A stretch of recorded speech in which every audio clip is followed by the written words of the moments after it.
Yo, yo, yo, what's up, what's up? Good evening sa ating lahat. Bigla ang live muna tayo ngayon. Dito na ako sa Tagum. At salamat sa Diyos. Naging maayos naman ang flight natin. Pag-uusapan natin ngayon, paano mabuhay ng may kabuluhan? Paano mabuhay ng may purpose? Marami sa atin, especially sa mga Gen Z, especially sa mga kabataan, kaedad ko, 22 at saka mas 22 or mga nasa 30s pababa,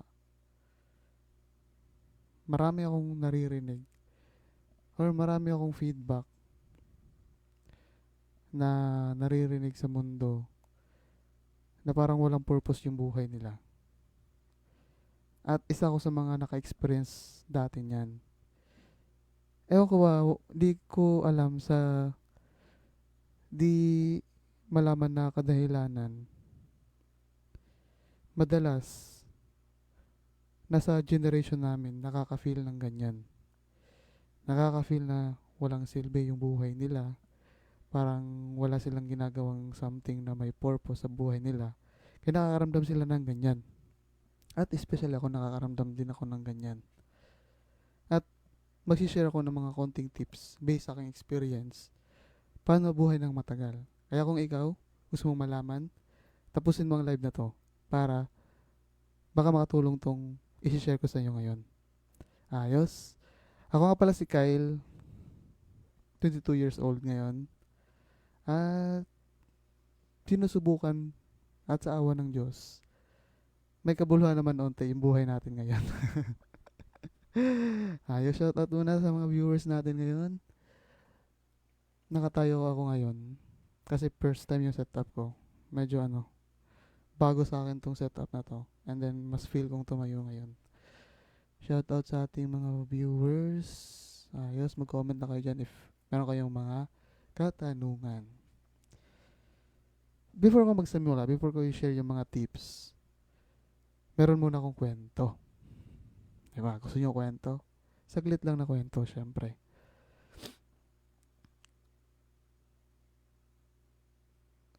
Ninanamnam ko pa yung mga memories eh.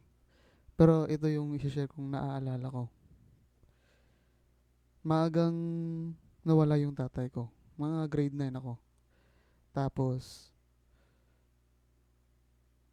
basically, to make the long story short, maaga akong naging responsible. Kita ko yung sakripisyo ng nanay ko, sakripisyo ng kapatid ko. Kasi mahirap ang walang padre de pamilya. Kapag nakikita mo yung, syempre, yung mother mo, um, tinatrabaho para mabuhay ka, may masustain ka, may pamilya. Naging motivasyon sa akin yun na maging responsable sa buhay. Na ayusin yung buhay ko para sa pamilya ko. Yun yung nagtulak sa akin nun. Na ayusin yung buhay ko. At maging maayos rin tong pamilya namin. At dahil sa murang edad, naging responsable ako. Maga akong nag-take action. Ginaya ko yung mama ko na nagbebenta ng kahit ano-ano sa online. So, doon ako marunong makipag-usap sa chat, tumawag ng mga customer, sumolusyon na ng mga problema, customer service, parang ganun. Then maaga din ako napunta sa employment, sa corporate, sa freelance. Madalas akong mag-take action. Madalas akong gumalaw. Parang ganun. And every time na napapahinto yung galaw ko, every time na yun lang, parang mai-steady ako na walang hindi productive yung in a short span of time. Especially kapag mag-quit ako, magre-relax muna. Parang may something wrong. Yun yung problema. May something wrong sa akin na dapat hindi muna akong okay lang naman magpahinga. Pero every time na magre-relax ako, iniisip ko agad na tama bang mag-relax muna. Basta nafe-feel ko lang na may something na mali every time na parang hihinto akong gumalaw. Siyempre, part sa ating buhay, magpahinga, siyempre tulog, relax, unwind. Pero yung ibig ko sabihin dito, yung magdesisyon na kung huminto muna sa lahat. Like humintong gumalaw, like mag-relax, like shut down, like signing off, literal na ganun. Every time na nagaganon ako, may something wrong. Parang ayokong feeling na yun. Mas nagiging fulfill ako na kahit na hindi ko piniplease yung iba, kahit na hindi para sa iba yung ginagawa ko, pero gumagalaw ako, parang hindi nasasayang oras ko. Ganun yung feeling ko. At napakasaya ng ganung feeling. Eh ako, nagla-live ako ngayon kasi gusto kong may gawin. Dito na ako sa Tago ngayon eh. Supposed to be dapat mag-relax muna ako ngayon kasi kaka-flight ko lang kanina. Kakalapag ko lang. And masyadong mga siguro total of 5 hours, 6 hours yung naging biyahe ko. Pero gusto kong may gawin eh. Gusto kong may something na ma-produce, maiambag, at gawin. At yun na pala yun. Na kung gusto mong may kabuluhang mangyari sa'yo, it doesn't have to be exact, precise. You just have to take action.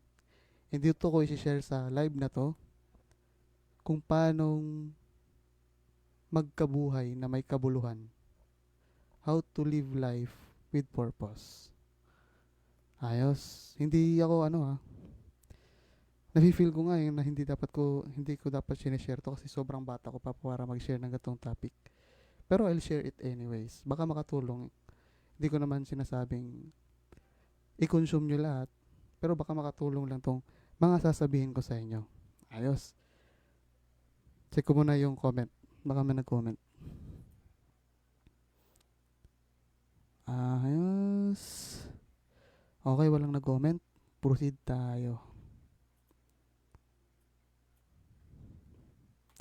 So, isa sa mga tip para mabuhay ka ng may kabuluhan ay ang always seek. Dapat lagi kang magkasakit, joke lang. Always seek and give value. Dati kasi, hindi ako humihinto na mag-seek ng knowledge. Na maghabol pa ng knowledge and wisdom. Kahit ngayon, tinitreat ko pa rin sarili ko na wala akong alam. Kasi wala naman talaga. Hindi pa gano'ng kalawak yung experience tsaka knowledge ko para sabihin kong hihinto na dapat ako sa mga bagay-bagay. At napagdugtong-dugtong ko na lang din yun. Kaya pala medyo may kabuluhan yung buhay ko ngayon ay hindi ako tumitigil sa pag-seek at sa pagbigay ng value. Kung gusto mong maka-feel o gusto mo yung buhay mo masabi mong productive at saka valuable, you should not ayoko na mag-English. Basta dapat hindi ka mag-stop. Hindi ka dapat huminto na mag-seek pa at magbigay ng kahit na anong value. Seek and it should be given, 'di ba? Biblical 'yan, si Jesus mismo nagsabi niyan. And biblical din principle na magbigay. Nasa Bible na ang lahat. Naka-state na pala na para may kabuluhan yung buhay natin, we have to seek and we have to give as well. Kailangan nating bigyang effort ang mga bagay-bagay para malaman natin, makuha natin. At also, i-share sa iba kung anumang nakamtan natin.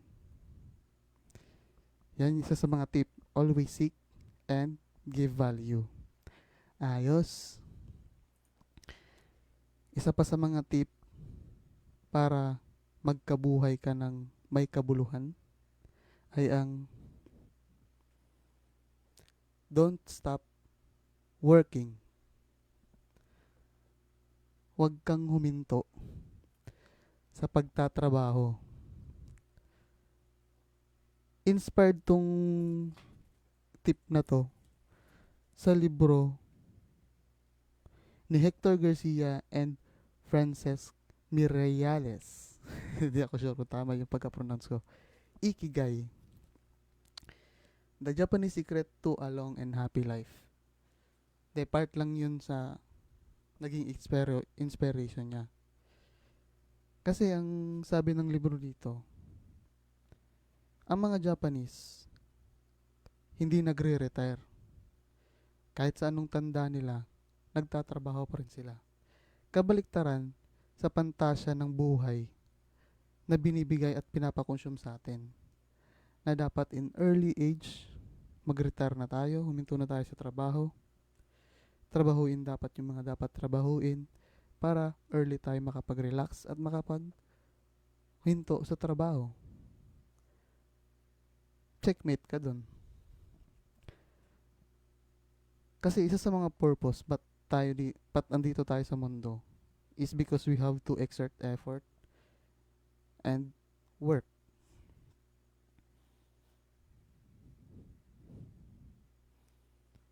Kaya na-realize ko din nung nasabi ko sa kwento kanina na parang ayoko yung feeling na nahihinto ako. Yung parang shutdown talaga. Ayoko ng feeling na yun. Mas, kahit na, kahit na alam ko, o kahit na walang manood dito sa live na to, sa video na to, pero as long as meron akong nagawa, meron akong alam kong may ambag yung sasabihin ko, alam kong pinagtrabahoan ko yun, something na may maganda akong nararamdaman. Something na fulfillment. At pinagpapasalamat ko sa Diyos kasi privilege na pinaparamdam sa akin itong mga gantong mga bagay. At yun pala yun. Kung gusto mong may kabuluhan yung buhay mo, iset mo dapat yung utak mo na hindi ka dapat humintong magtrabaho, trabahuin, o magpatuloy sa mga bagay-bagay. Doesn't mean na kung sinabi kong don't stop working, magiging stay put ka na lang dyan sa ginagawa mo habang buhay. Hindi. Siyempre, you still have to evolve, still have to upgrade para mas mapasimple yung bagay-bagay na tinatrabaho mo at ma-upgrade din yung experience mo. Basta ang bottom line lang, huwag kang humintong magtrabaho. Hindi ko sinabing stay ka lang in one place forever. Hindi. Ang sinasabi ko, huwag ka lang humintong magtrabaho at trabahuin yung mga bagay na dapat mong trabahuin. Sa ganyang paraan, magkakabuluhan yung mga ginagawa mo. Kaysa yan sa mga tip, don't stop working. Check muna tayo sa ating FB kung may nag-comment ba. Okay, walang nag-comment. Continue pa rin tayo, syempre. Isa sa mga tip para magkabuluhan yung buhay mo ay ang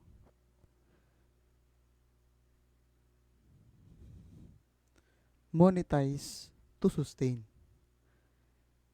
Ito pa rin yun. Kasi ang Ikigai na libro na to,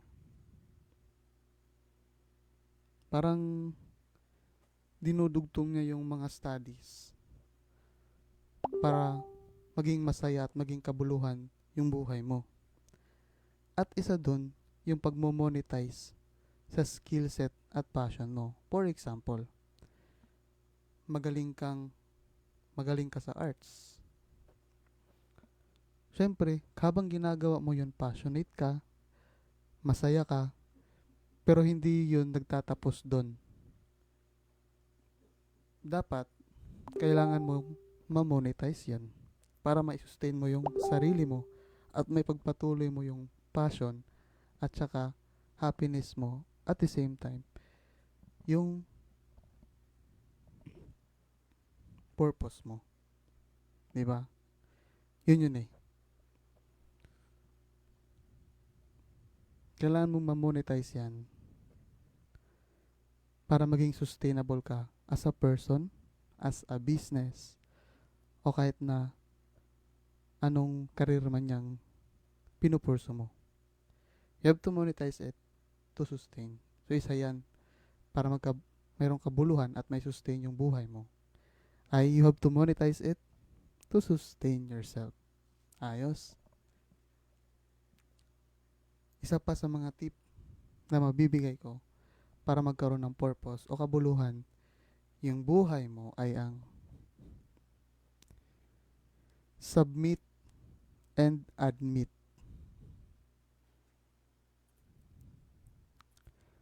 Submit and admit. Hindi nagtatapos ang buhay the moment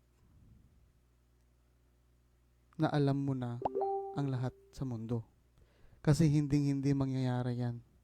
Kasi yung tao, nakadesign para maging limitado lang ang kapasidad ng ating mga utak.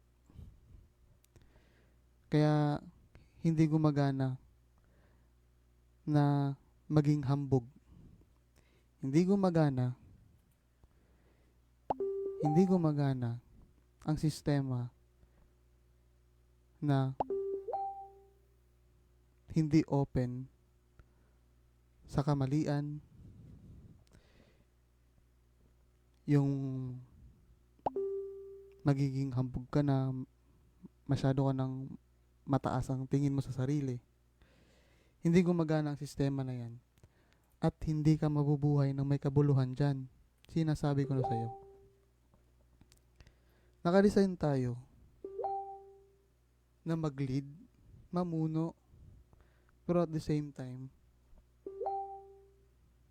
dapat willing din tayong pamunuan. Willing din tayong turuan. Kasi marami na akong nakakausap. Marami na akong nakakausap na mas matatanda sa akin. Laging sinasabi sa akin, mga tip. Laging pinapa-remind sa akin na, Kyle, dapat always kang magutom sa knowledge. Huwag kang huminto na mag-aral. Alam namin na magaling ka, alam namin na may potential ka, pero sana'y hindi magtapos doon. Always seek, always submit, and admit na hindi mo kaya lahat. And yung ganong mindset, tinatrabaho yun. Kasi matagal ko rin siyang natanggap sa sarili ko. Pero,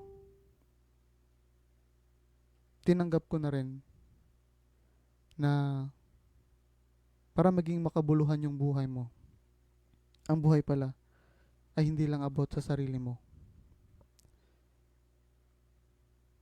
It's about din pala sa pag-adapt sa paligid, na kung ikaw namumuno ngayon, syempre dapat willing ka rin pamunuan, turuan. Maparealize sa'yo na may mali ka ng ginagawa. Kasi kapag sa tingin mo sarili mo na ang tama, narcissist ka na nun. Hindi masaya ang buhay na yun, sinasabi ko sa'yo. Ikaw na lang palagi tama. Ikaw na lang palagi nasusunod. Ay aba.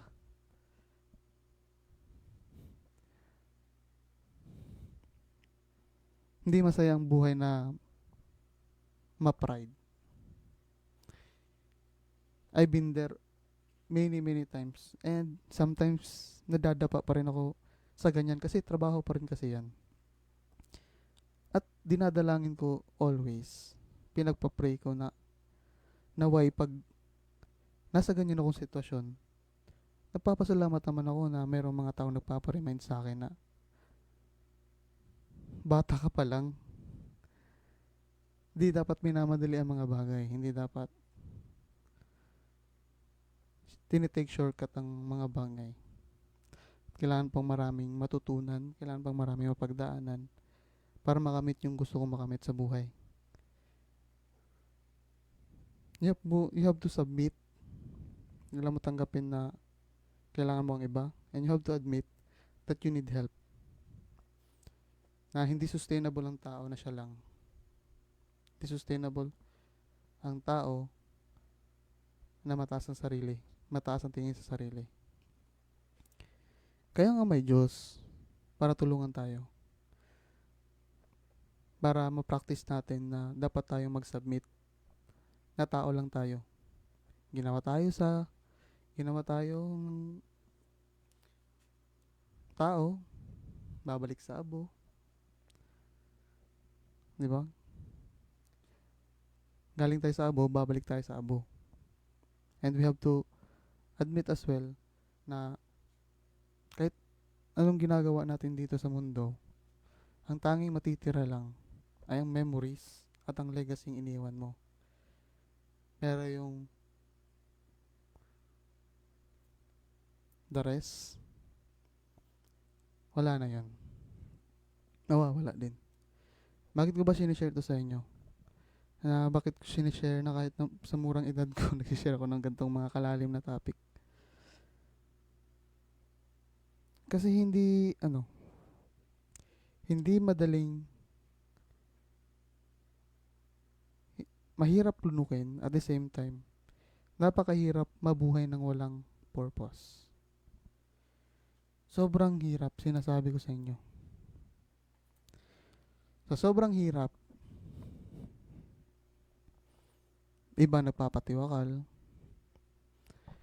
yung iba halos wala nang ganang mag-move forward sa buhay. At nilalatag ko to sa inyo dahil gusto kayong tulungan. Na may mga paraan pala para mag-move forward pa sa buhay. Marami ba to? Actually, pag tinitingnan nyo yung Ikigai, hindi ko pa siya tapos basahin. Pero may tinatawag dyan na ganito. Ang dami pa nito. Hindi lang kaya sa 3 tip na binigay ko para maging purposeful ka sa buhay. Marami pa yan. Pero sa sarili kong experience, yun ang masasabi kong at least gumagana. At least makakatulong sa inyo. Kaya kung may pinagdadaanan ka ngayon, pagdadasal kita na naway someday, magiging okay ka rin. All will be alright in time, ika nga. Basta mag-move forward lang sa buhay. Hindi naman palaging ganyan ka sa sitwasyon na yan. Huwag syempre, nag-move forward ka. May mababago at mababago dyan sa sitwasyon mo. Pagdadasal lang natin yan na maging okay ka rin. So, yun lang sa live na to. Paantok ko lang to. Yun, thank you sa mga nagstay sa live ko. Thank you so much sa mga nanood, especially kung nanood ka man dito. Mahal ka ng Diyos. At bye-bye guys. Always remember, don't forget na ang faith without action is fiction. Trabahong malupit guys. Bye-bye.